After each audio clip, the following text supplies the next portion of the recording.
Halo guys, welcome back to my YouTube channel dan hari ini spesial banget karena aku kedatangan seorang wanita cantik di samping aku ini. Dia adalah Karin. Oke, kalau aku sih manggilnya Netri. Tapi kalau kalian wajib manggilnya Karin, oke ya? Asgar. Oh, Asgar, Karin Asgar. Asal Garut. Dan hari ini dia itu datang ke tempat aku gitu ya. Dia tuh pengen nanya-nanya seputar usaha yang aku jalanin saat ini gitu. Dia kepengen banget mungkin uh, kita sharing gitu tentang bisnis yang aku jalanin di Yogyakarta, yaitu usaha laundry atau bisnis jasa laundry seperti itu. Dan aku rasa aku perlu untuk juga berbagi ke dia, dan tidak juga cuman berbagi ke dia dan juga berbagi kepada teman-teman semua yang ada di luar sana melalui video ini. So buat kalian semua yang belum subscribe, kalian wajib untuk subscribe, like, komen, dan bantu juga share video ini jika kalian rasa video ini bermanfaat buat kalian dan buat teman-teman kalian.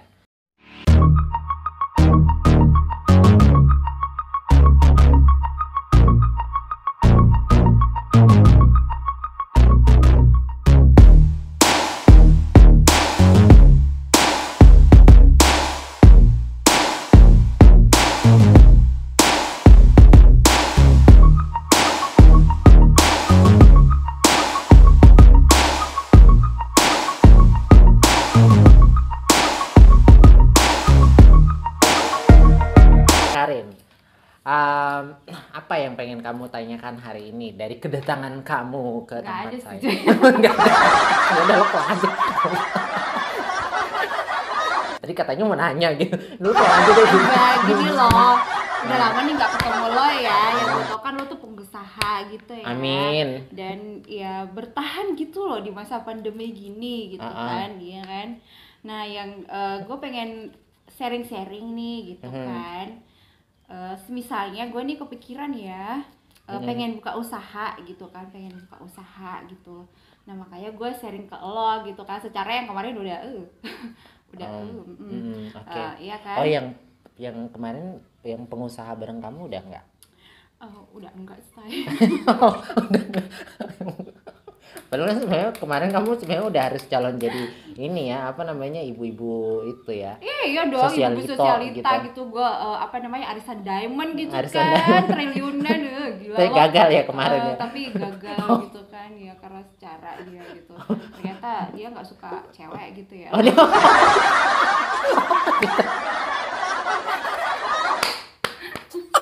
dia nggak suka cewek gitu Iya, ya. udah Tapi deh, dia gue sukanya mundur sama aja deh, dia gue sukanya mundur sama pelan ibu-ibu. gitu kan. Oke, Iya, diperjelas. Jadi dia nggak suka suka sama cewek cewek yang mesti gitu. perawan kayak gue Dia gitu sukanya kan. sama Dan ibu-ibu. sebenarnya ibu-ibu ya udah apa ya, perawannya tuh lebih lah Lebih daripada dari cewek gitu daripada ya. Oke, oke. Jadi daripada cewek-cewek yang belum nikah gitu positifnya ya. di situ teman-teman. Jangan mengarah ke yang lain ya. Oke, lanjut. Nah itu semisalnya gue pengen buka usaha gitu ya. Nah gue tuh masih bingung pengen buka usaha apa sih. Nah makanya gue pengen sharing-sharing ke lo gitu loh. Secara lo kan nih di bidang laundry ya usahanya ya. Nah itu. Nah gue tuh pengen tanya ke lo nih. Dulu ya sebelum memutuskan memulai usaha gitu kan, apa sih yang jadi pertimbangan boy gitu, kok bisa sampai kepikiran buka usaha laundry gitu loh.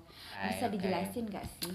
Jadi sebenarnya gini, Mbak Karin yang cantik banget gitu, beran cium juga Mbak Karin cantik. Jadi sebenarnya itu gini. Ini gue boleh jawab nggak sih? Boleh banget. Boleh ya, boleh jawab. Ya, oke. Jadi gini, apa namanya? Aku tuh sebenarnya sebelum laundry, ini aku dulu tuh bidangnya tuh online shop. Itu pertama kali aku terjun di usaha itu online shop dulu. Itu pertama kali. Jadi aku mulai bisnis itu waktu aku kuliah dulu semester 3 kalau nggak salah, pas semester 5 itu aku kerja sama teman aku di Papua. Kebetulan karena memang aku bukan aslinya dari Jogja ya, aku aslinya dari Papua gitu. Aku dari Papua gitu, aku kerja sama teman aku di Papua gitu. Aku buka online shop, kemudian online shop itu nggak jalan beberapa lama, kemudian aku off lagi gitu, kemudian aku buka lagi apa namanya, produknya tuh yang stay di Jogja aja gitu, tapi masih produknya sama, produk kecantikan gitu. Waktu itu aku jual sama teman-teman aku di kampus Jadi gitu lebih ke bidang kecantikan gitu ya online waktu itu. shopnya ya. Gitu, kemudian itu juga nggak jalan beberapa lama kayak gitu. Kemudian pada saat singkat cerita, waktu aku mau lulus kuliah gitu semester akhir, aku buka di bidang kuliner usaha gitu. Nah, menjawab pertanyaan kamu, kenapa akhirnya aku memilih usaha laundry? Menurut pengamatan aku pada saat itu, aku memutuskan adalah dari beberapa usaha yang aku buka, mulai online shop, kemudian juga usaha kuliner, kemudian dari usaha-usaha produk yang aku pernah buka, sepertinya usaha yang tidak terlalu berisiko itu adalah usaha laundry. Dan istilahnya kalau di kota besar, buat Mbak Karin tahu bahwasanya kota besar seperti Jogja ini yang mobilitas penduduknya itu kan lebih sibuk ke kantoran, ke kampus kayak gitu, mereka nggak punya waktu untuk mengerjakan pekerjaan rumah, yaitu dengan mencuci seperti itu. Dan pada saat itu aku mikir usaha apa yang sekiranya itu bisa tiap hari digunain oleh banyak orang gitu, tapi tidak beresiko. Beresikonya dalam konteks adalah dalam tanda kutip adalah tidak rugi gitu loh, semisalnya tidak laku. Kalau misalnya kita bicara kuliner, hari ini aku masak, besoknya nggak laku, aku nggak bisa produksi lagi tuh gitu kan, atau lusanya nggak laku, makanan yang hari ini itu nggak bisa dijual besok lagi gitu kan. Nah, jadi resiko kerugiannya cukup besar kalau di bidang kuliner gitu. Nah, sementara kalau laundry, pada saat itu aku mikir baju konsumen pada saat aku taruh di rak-rak pakaian itu didiamkan 1 bulan, 2 bulan, 3 bulan, mereka nggak ambil, itu nggak bakal busuk gitu loh Mbak Karin gitu. Jadi saya nggak bakal rugi gitu. Nah, yang saya cari adalah mereka yang lebih intens masukin baju ke dalam laundry. Jadi kalau mereka lebih intens masukin baju ke dalam laundry, maka mereka juga intens untuk ngambil baju. Disitulah keuntungan saya. Pada saat itu saya mikir. Nah, kamu bisa kepikiran minim resikonya itu awalnya dari mana? Misalnya apakah sudah Ada melihat pemicu. dulu atau sudah survei-survei dulu gitu, misalnya di laundry teman kamu sendiri gitu kan. Oh, ternyata dia minim resiko ya gitu.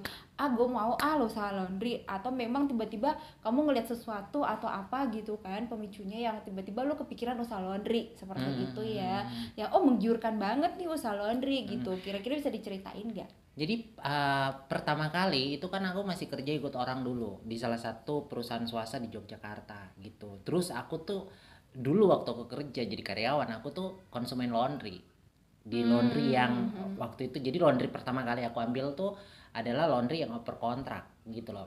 Nah, manajemen di laundry sebelumnya tuh carut marutnya minta ampun gitu loh Mbak Karin.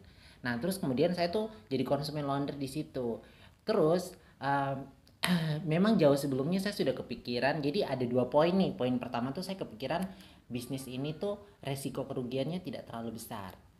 Nah, terus kemudian pemicunya adalah ketika saya menjadi konsumen laundry dan saya mengamati secara langsung gitu. Bagaimana ketika nanti saya yang berada di ruangan laundry itu dan saya yang mengontrol manajemen yang ada di dalam ruangan laundry itu gitu loh. Artinya saya bisa mengembangkan kasih bisnis ini gitu Mbak Karin. Jadi Anda itu termasuk yang beruntung ya, tiba-tiba ada yang mau berbagi ilmu gitu ya. Iya. Karena memang aku potong, karena memang pada saat itu Mbak Karin, si ibu ini yang punya laundry sebelumnya, mohon maaf, itu dia memang sudah tidak terlalu mengontrol laundrynya. Padahal kalau lokasi laundrynya itu lokasi yang sangat strategis banget Mbak Karin. Jadi dipenuhi, atau di belakang laundry itu kos-kosan mahasiswa, kos-kosan pekerja, di depannya juga, di sampingnya juga kayak gitu. Terus saya berpikir Strategis ya. iya benar, dengan lokasi yang strategis seperti ini saya berpikir bahwasannya kita tinggal membutuhkan treatmentnya adalah manajemen yang baik, kemudian bagaimana kita mengelola strategi promosi yang baik nih gitu, seperti itu, untuk mendongkrak nih pemasukan dari laundry ini. Waktu itu aku berpikir seperti itu. Iya, jadi salah satunya itu juga ya, selain dulunya kamu konsumen dan lihat peluang, jadi kamu juga ngelihat kesempatan gitu loh dari sifat orang yang super sibuk dan tidak punya waktu untuk mencuci sendiri gitu ya. Betul. Seperti itu. Dan aku pengen nanya nih ya Mas Boy ya, secara kalau Aku misalnya nggak pengen jawab. aduh gimana ya, udah dibayar aslinya nih, kamu jawab gitu ya. Kalau kamu nggak jawab nanti aku nggak dibayar dong. Oh iya benar. Yuk. Lanjut, cus.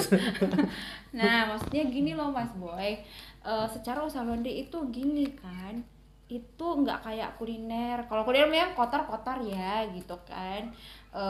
Kalau usaha laundry itu kan lebih ke pakaian kotor ya gitu. Jadi kalau kita bisa bilang tuh usaha kotor Oke, Usaha kotor, kata kasarnya tanda tadi, kutipnya tuh tanda usaha kutipnya kotor. usaha Gini loh, kotor. kita tuh megang pakaian orang, pakaian kotor. Yang masuk kan yang jelas pakaian kotor ya, nggak mungkin Betul. pakaian bersih mereka laundryin Betul, lagi betul. ya. Karena- Itu kayaknya kebanyakan duit kalau yang kayak gitu Betul, ya. karena my quote atau quote-nya saya itu adalah aku hidup dari yang kotor.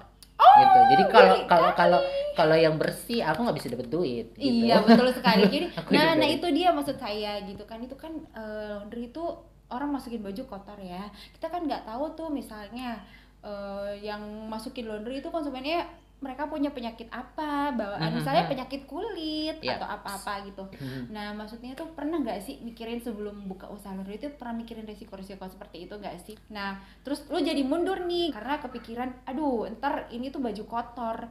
Jadi kalau gua ketularan gimana dong? Apalagi tuh barang kotor gua pegang tuh jijik gitu. Tapi jijik aku gitu. potong dulu. Tapi kalau barang kotor yang cantiknya kayak kamu, aku mau. Ayu. dong. BTW saya nggak kotor ya. saya nggak kotor. Enggak, Saya tuh nggak kotor banget lambene. lambene kotor ya. Lambene kotor. Oke lanjut. Oke Nah, jadi lanjut ya. oke. Jadi aku kenapa apa namanya nggak takut sama resiko-resiko itu Iya, gitu karena ya. itu kan usaha yang kotor gitu ya. Oke, yang apa namanya yang berdekatan dengan kuman Penyakit.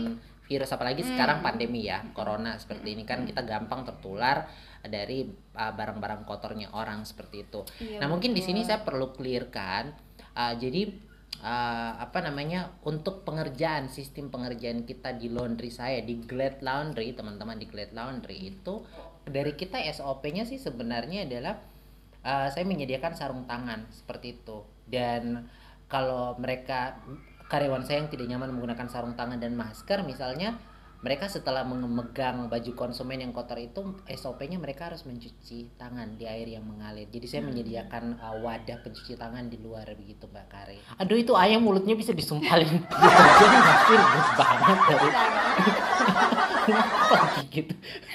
Bisa nggak sih dimasukin deterjen, kalau nggak dimasukin air panas dari mesin cuci? Ribet Wajar banget sih lah. dari tadi. Itu kan ayam kampus. Ayam kampus. Iya. Makanya dia lagi nyari pelanggan kayak. Jadi kalau ayam kampus gitu ya, apa gitu. Lu bikin tuh ayam Tapi itu ayam kampus yang lagi cari pelanggan tapi berbatang. Oh gitu. Oh, jadi itu sekarang lagi tren 2021 gitu ayam kampus yang lagi nyari pelanggan berbatang gitu Iya, ya. betul sekali. Oh my goodness gitu ya. Makanya dia kokoh Udah- ya kayak udah kokoh jantan gitu. gitu. Oh iya benar-benar. Karena udah nggak tren lagi kalau yang nyari pelanggan itu yang Udah. tidak berbatang gitu ya. Ini udah Lu nggak mau tren. tahu nggak gua kasih Ah. bocoran nggak di mana spot-spotnya gitu ayam kampus yang berbatang? Yang nyari pelanggan Iya. gitu. Aku bisa nggak masuk kriterianya? Off air ya.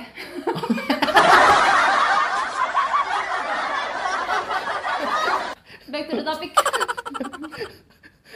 Makin canggih ya Mas Boy ya.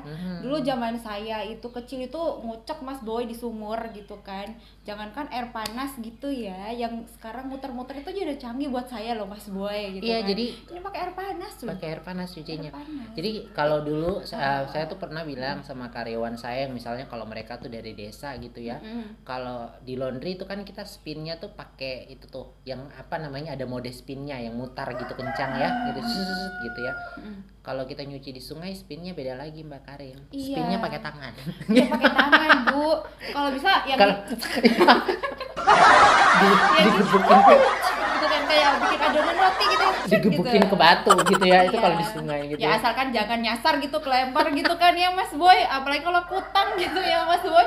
Seret lah ada yang lagi ngintip gitu tiba-tiba nempel di Nempel kepala di jidat dia gitu. gitu kan.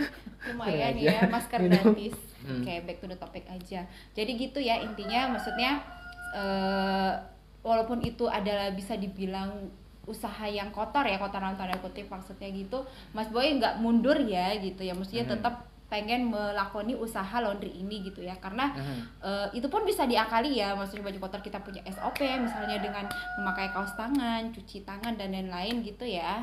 Betul. Jadi Karena nggak masalah gitu. kalau buat aku sih begini Karin ya, maksudnya usaha apapun itu kan istilahnya jangankan kita bilang, ibaratnya gini, kalau aku kasih dua sisi ya, positif negatif. Ini kan punya pasar. Ketika kita bilang ada hal yang negatif, itu punya pasar. Ketika kita bilang ada hal yang positif, itu juga punya pasar. Sama halnya ketika kita bilang hal yang kotor punya pasar, dan juga hal yang bersih itu juga punya pasar. Nah, tergantung nih teman-teman mau ngambil peluang dari kedua sisi ini enggak gitu. Nah, kebetulan karena memang saya itu bergerak di bidang yang mungkin orang lihat adalah bidang berkaitan dengan yang namanya kotor dan lain sebagainya.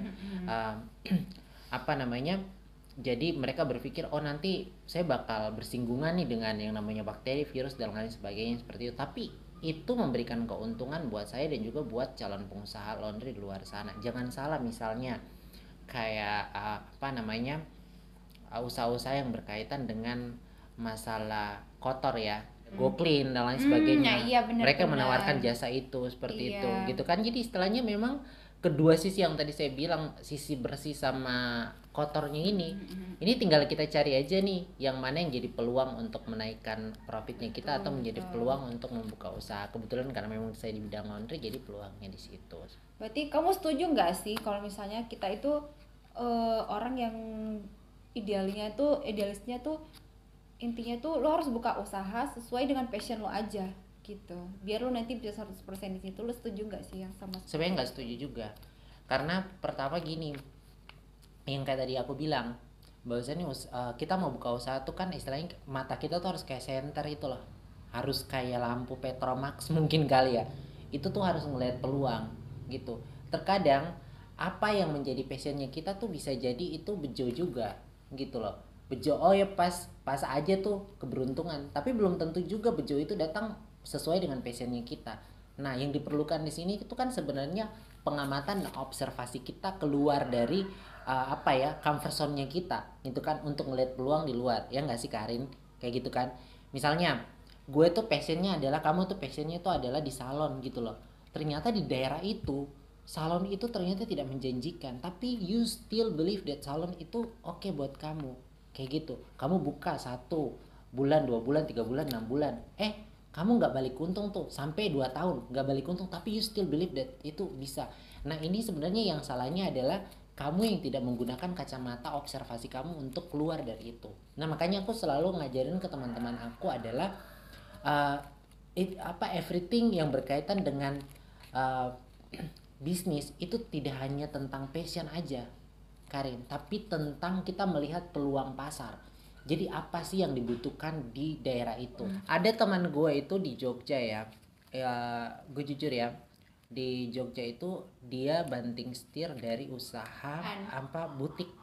Dia usaha butik, karena di Jogja itu kan istilahnya untuk saingan bajunya juga banyak ya di sini ya. Terus akhirnya dia terjun ke usaha jualan angkringan. Dan dia kuliner ya, banting setir kuliner ya. Tapi itu passionnya dia nggak sih? No, dan dia itu nggak bisa masak. Dia minta bantu temannya dia untuk masak gitu. Dia minta bantu budehnya dia untuk masak, kayak gitu. Nah, ini salah satu contoh yang bukan passionnya dia, tapi dia mau menggunakan kacamata observasi dia untuk melihat ada peluang itu. Dan angkringan yang dia buka itu di daerah-daerah yang apa namanya, orang-orangnya tuh malas keluar tuh loh, daerah kos-kosan gitu loh. Jadi mereka malam langsung ke situ tinggal makan gitu. Dan kamu mau tahu angkringannya dia tuh kurang lebih sekarang udah 5 apa 6 cabang di Jogja. Itu punya dia gitu loh. Jadi dia lebih memikirkan dulu yang mana sih yang bisa bikin gua berlipat cuannya gitu ya, terus gua observasi lah. Betul gitu. Jadi sekali lagi nih buat teman-teman semua yang ada di luar, usaha itu tidak tentang masalah apa yang kita sukai atau apa yang buat kita tuh nyaman gitu ya. Tapi usaha tuh tentang apa yang kita ngelihat di luar sana itu ada peluang untuk mendapatkan uang. Jadi kita tuh harus pintar-pintar cari peluang di luar sana. Misalnya kalau ada yang jualin tanah gitu ya, ampas tanah gitu, tapi ampas tanah itu bisa dikelola jadi sesuatu yang berharga dan ada pasarnya, ya kalian jualin itu gitu. Jangan nunggu sampai nanti misalnya ada orang lain yang mau jualin itu gitu loh. Berarti jadi itu mental bisnis yang sesungguhnya. Exactly, harus cari kesempatan dalam sebuah kesempitan gitu. Kalau kita cuma mau ikut passion tapi ternyata di situ tidak menghasilkan cuan, mungkin kita perlu observasi ngapain gitu. So itu dia guys, tadi perbincangan saya dengan seorang wanita cantik di samping saya itu Mbak Karin. Nah, semoga perbincangan kita yang agak gokil dan kurang menyenangkan agak ini ngalor ngidul gitu ya, agak ngalor ngidul gitu ya, kalau bahasa Indonesianya apa agak nggak jelas gitu ya, ya itu gitu deh. bisa Kayak hidup lo kan. kayak hidup lo juga gitu, bisa memperjelas kehidupan orang-orang yang menonton video ini di luar sana gitu. Dan sekali lagi kalian jangan lupa untuk kembangkan channel saya dengan cara subscribe, like, komen, dan share juga video ini ke teman-teman kalian semuanya. Bye bye.